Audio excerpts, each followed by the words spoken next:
Good day everyone.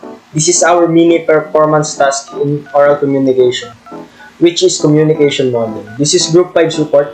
This is our name, it's just us, and here is the member of our group.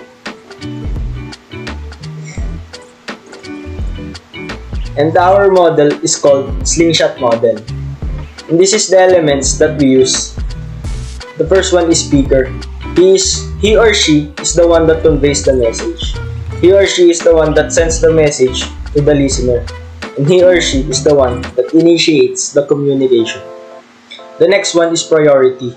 This is the element that we added. Because in every conversation, there's always a second thought on the speaker. He or she should prioritize continuing the conversation to the listener or consider the listener's reaction. The priority is leading to a yes or no statement. Yes, if the speaker should continue with the conversation, or no, wait for a feedback on the listener. The next one is the message.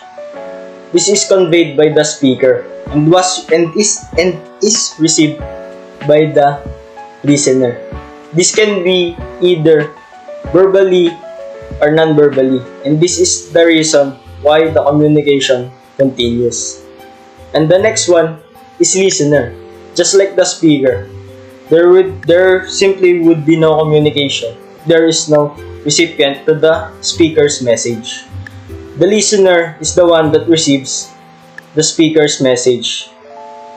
And the speaker's job is to decode the speaker's message, and the listener is expected to have a response or a feedback once the message was sent to them by the speaker.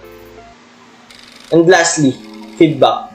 After the listener has decoded the message, the feedback can be a reaction or a reply to the speaker's message, so that the speaker will know if the listener has fully understood the message. And the rest of the report will be reported to you by Alexi. That's all for me. Thank you. So now that the elements are discussed, I will show to you how our slingshot model works. So the hand represents the speaker. Speaker is holding the priority or the slingshot. So if you're going to ask, why is the hand the speaker and why is the slingshot the priority? Simply because the conversation wouldn't start unless someone initiates it. Just like how a slingshot wouldn't function on its own without a hand. So, end of the slingshot. The yes or no statement is represented by the two top ends of the slingshot. So when the elements are discussed, it is said that the priority leads to the yes or no statement, which is represented by these two top ends of the slingshot. So I will give you first an example of the yes statement. Yes statement as in, I should continue the conversation, or I should address what is needed to be addressed. I should prioritize what I think first. So in no statement, you will think of what the others will think first. You will not continue the conversation because you might offend someone. You're having your second thoughts in no statement.